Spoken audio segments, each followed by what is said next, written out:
जितनी कौमें थी जिन्होंने वक्त रहते अपने आप को संभाला है, आज उस कौम का लेवल आप जाके देखेंगे हर एतबार से वो कामयाबी के जो है वो ऊपर खड़ी हुई है। हमारे यहाँ पे आप देखेंगे, आप हम लोग तो पढ़ते नहीं, हम लोगों के साथ तो बदनसीबी है, वरना देखेंगे ये दुनिया को अंदर ये तिब का जितना भी निजाम दिया है, साइंस का, तिब का, ये सारे जितने बड़े बड़े फिलोसफर गुजरे हैं सारे मुसलमान थे।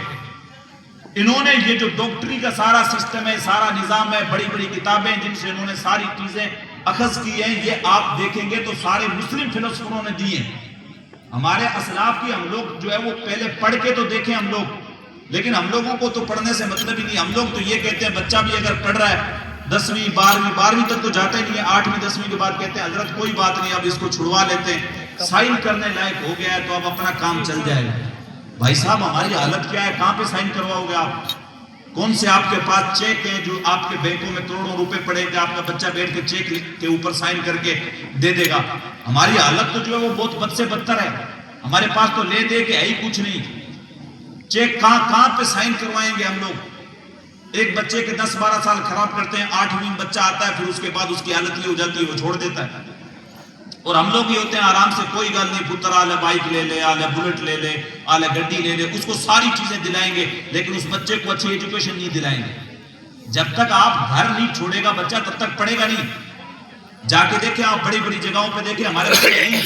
कल मैं हमारे गांव के किसी बंदे से, हमारा रिश्तेदार भाई लगता है, वो कह रहा हजरत मैं अपने बच्चे को जोधपुर एकेडमी में छोड़ने के लिए गया, अच्छा खासा है, 12वीं में उसके तकरीबन 78% बने।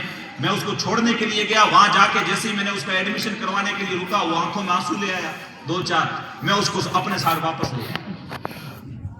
तो भाई रोने से कैसे चलेगा? अगर यही लोग हम लोग सीने से लगा के बैठ रहे ना, मेरे पुत्र का जी नहीं लगता बात, तो फिर वही भैंसे और बकरियां दे दो आराम से घर पे बैठ के, तो फिर पुत्र ना आपका कोई साइंसदान बनेगा, ना डॉक्टर बनेगा, ना मास्टर बनेगा। अपने आप को तपाना पड़ता है, परेशानियां उठानी पड़ती हैं, अपने आप को दुख झेलने पड़ते हैं, कई भूख और कई प्यास काटनी पड़ती है, रात में पूरी रात जाग के पढ़ना पड़ता है, तब जाके कोई कामयाबी की मंजिल पे जाके बैठता है। आप देखें आपके आसपास के गांव पड़े, इतनी खासी अच्छी खासी तादाद है मुस्लिमों की। मैं मास्टर साहब से अभी पूछ रहा था, 2 या 3 हमारे मुस्लिम जो है वो ग्रेजुएट बंदे हैं, जो टीचर हैं या फिर जो सरकारी जॉब वगैरह लगी हुई है। इतनी बड़ा जो है वो तादाद हो, और हमारा जो तालीमी रेशा है वो बिल्कुल माइनस है, कुछ भी नहीं है हम लोगों का, और हम लोग तालीम की तरफ तवज्जो ही नहीं देते। अभी जैसे शाह साहब कह रहे थे, शादी में 20 लाख फूंक दो, अकीके में 2 लाख लगा दो, हल्दी पे 1.5 लाख रुपए लगा दो, रिबन कटाई पे 50,000 रुपए दे दो, जूते चुराई पे 20-20 हजार रुपए दे दो। इन सारी चीजों के लिए हमारे पास पैसे हैं, लेकिन एजुकेशन पे खर्च करने के लिए हमारे पास कुछ भी नहीं है। हमारे पास कोई अच्छा इदारा नहीं है जिसके अंदर हम अपने बच्चों को 10-12 को सालाना रख के, मैंने तो पिछली मरतबा उर्स में भी, इस मरतबा नहीं उससे पिछली मरतबा, मैं तो 2-3 मरतबा आपके पड़ोस में ये पीर मोहम्मद पना का उर्स करते हैं, मैंने तो इन लोगों का कहा तुम लोग इस कौम को देसी घी के हलवे खिला रही हो, कोई भूखी कौम थोड़ी है, इनको देसी घी के हलवे नसीब नहीं होते। आप लोग चंदा इकट्ठा करते हो, लेके जो है 10-15 लाख रुपए सारा का सारा फूंक देते हो इनको, ये लो अचार पूरी कर दी, इनके लिए देसी घी का हलवा कर दिया, ये कर दिया। ये सारी कौम खा के वह मेलों मगरियों में घूम के, जिस तरह बकरियां आग के पत्तों में घूम रही होती हैं, घूम के रातों रात ये लोग वापस चले जाते हैं। आपका 15 लाख जो है वो एक रात में सारा का सारा चला गया। भाई ऐसा कौन है आज जिसको देसी घी का हलवा घर पे, कौन आज सारे लोग गाय रखने वाले हैं, किसके पास देसी घी नहीं है? कौन देसी घी का हलवा बना के नहीं खा सकता? आप वो 10 लाख की जगह 2 लाख में आप उर्स करें, नॉर्मल जलसा करें, बाकी का पैसा आप अपने बच्चों के मुस्तकबिल के ऊपर लगाएं, उनके फ्यूचर के ऊपर लगाएं। आप पीर मोहम्मद पना नाम से एक इंस्टीट्यूट चलाएं जिसमें आपके सालाना 20-25 बच्चों को अच्छी कोचिंग दें, जो 12th कर चुके हों और नीट में कोई जाना चाह रहा है, कोई RS करना चाह रहा है, कोई और जो भी तैयारी करना चाह रहा है, आप उस पैसे से जो गरीब बच्चे हैं उनकी तैयारी करवाएं। आज भी अगर हमने वक्त रहते हुए इन हालात को नहीं समझा तो खुदा के लिए हमारा नामो निशान भी बाकी नहीं रहेगा। आप जिस तरीके से हालात देखना, अभी बंगाल में 2-3 दिन पहले रिजल्ट आया 4 तारीख को, आज 7 हुई है, आप जिस तरीके से हालात देख रहे हो खुद अपनी आंखों से देख रहे हो। आप चाहे दिल्ली देख लो, दिल्ली राइट्स देख लो, आप चाहे यूपी देखो, आप चाहे बिहार देखो, जगह जगह पे जहां पे देखो। अभी यूपीएससी अभी फाइनल रिजल्ट आया उसमें 57 या 58 बच्चों ने, मुस्लिम बच्चों ने यूपीएससी क्रैक किया है, जिसमें ये बहुत अच्छी चीज है। आप देखें ये बहुत अच्छी चीज है जिसमें मुस्लिम बच्चे आ रहे हैं, लेकिन हमारे राजस्थान से बहुत ना के बराबर बच्चे आ रहे हैं। ہم لوگ سوچ رہے ہیں کوئی بات نہیں، بھیڑ بکریاں ہیں، کھیت ہے، یہ ہے، سارا باپ داداؤں کی دولت پڑی ہوئی ہے، آرام سے زندگی گزر جائے گی، کوئی مسئلہ نہیں ہے۔ اللہ کے لیے ہم لوگوں کو سمجھنے کی ضرورت ہے، جہاں ہمیں دین کی ضرورت ہے وہاں آج کے ٹائم کے اعتبار سے ہمیں دنیاوی تعلیم کی بھی سخت ضرورت ہے۔ ہمارے جو بھی مدارس چل رہے ہیں ان کی طرف بھی ہمیں توجہ دینے کی ضرورت ہے۔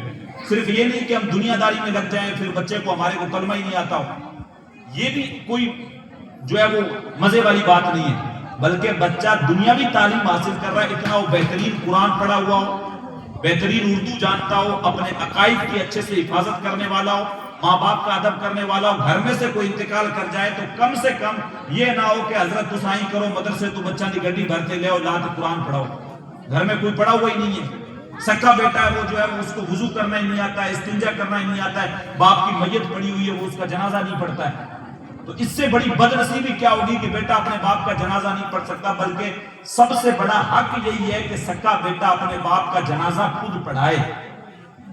دونوں چیزیں ہونی بہت ضروری ہیں، اور لوگ 3-3 4-4 جو ہے وہ پی ایچ ڈیاں الگ الگ سبجیکٹ میں کرتے ہیں۔ ہمارے لیے کوئی چیزیں مشکل نہیں ہے، لیکن اگر ہم لوگ اپنے کندھوں کا بوجھ دوسروں پہ ڈالنے کے عادی ہو گئے، ہم اپنے کندھوں کا بوجھ اٹھاؤ کسی اور کے اوپر ڈال دو وہ کر لے گا، کوئی مسئلہ نہیں ہے، پھر کرتے رہیں۔ پھر جس طریقے سے ہماری حالت ہے، ہم اپنے باپ داداؤں کے پیچھے قرآن پڑھنے کے لیے ہمارے پاس فرصت نہیں ہے، بلکہ ہم پڑھے لکھے ہی نہیں ہیں۔ وہ مشتاق یوسفی نے کہا تھا جس طریقے سے کون ہمیں یاد رکھے گا، مٹ گیا مشتاق دل سے رنگ یاد رفتگاں، پھول مہنگے ہو گئے قبریں پرانی ہو گئی، کس کے پاس وقت پڑا ہے کون کس کو یاد رکھے۔ تو جس طریقے سے ہم اپنے باپ داداؤں کی قبروں کے نشان بھول گئے، ہماری اولادیں ہماری قبروں کے نشان بھول جائیں گی، کبھی فرصت ہی نہیں ملے گی، کبھی محرم پہ یاد آیا تو ایک ڈولو پانی کا بھریں گے لے جا کے ڈال آئیں گے، قبر کے اوپر تو کچھ لگایا ہوئی نہیں ہے۔ ضرورت ہے ہم لوگوں کو دین اور دنیا دونوں چیزوں کو سمجھنے کی۔ ہر بندہ، ہر عورت، ہر مرد کو کم سے کم جو مسلمان ہو اور اس کو قرآن نہ آتا ہو، عرب میں اگر یہ چیز آپ کہیں گے تو عرب والے تعجب کریں گے، یہ کیسی جاہل قوم ہے، مسلمان ہے قرآن پڑھا ہوا نہیں ہے۔ اور اگر ان کو یہ بات ان کے لیے تو یہ نارمل، کیونکہ ان کی عربی زبان ہے۔ وہاں پہ لڑکیاں بھی 4 سال کا کالج جب گریجویشن کرتی ہیں تو ان کے لیے کمپلسری ہے 1 سال میں 7.5 پارے حفظ کرنا۔ تو 4 سال کا جب ان کا گریجویشن کمپلیٹ ہوتا ہے عربیوں کا، تب ان کا پورا قرآن حفظ ہو جاتا ہے، اور وہ تو قرآن کو سمجھتے بھی ہیں۔ تو ان کا تو یہ معاملہ رہتا ہے، 90% سے اوپر ایجوکیشن ریٹ رہتا ہے ان کا۔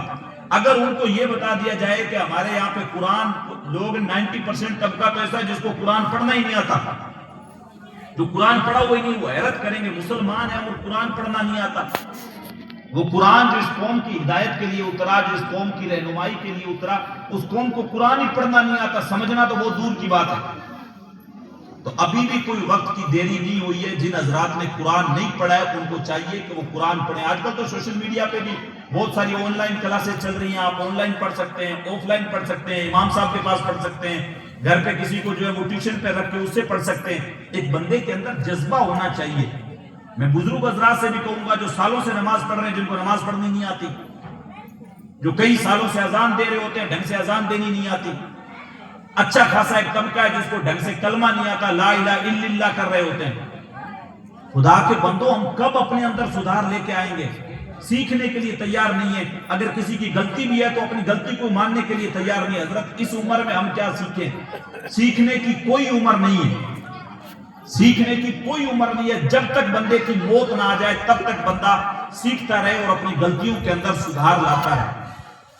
یہ لازمی چیزیں ہیں جو ہمیں کرنے کی ضرورت ہے، اور اس کی طرف ہمیں توجہ دینے کی ضرورت ہے۔ ورنہ ہمارے علماء بیانات ہمیں بہت سناتے ہیں، تقریریں ہمیں بہت سناتے ہیں، ہم لوگ سالوں سے سنتے آ رہے ہیں۔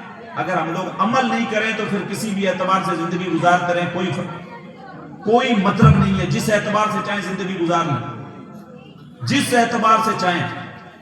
پورے ہندوستان بھر کے اندر ہم لوگ اٹھا کے دیکھ لیں، اگر ہماری حالت دیکھیں۔ اور رہی بات جلسوں کی، ابھی پچھلے دنوں میں کوئی ایک جو ہے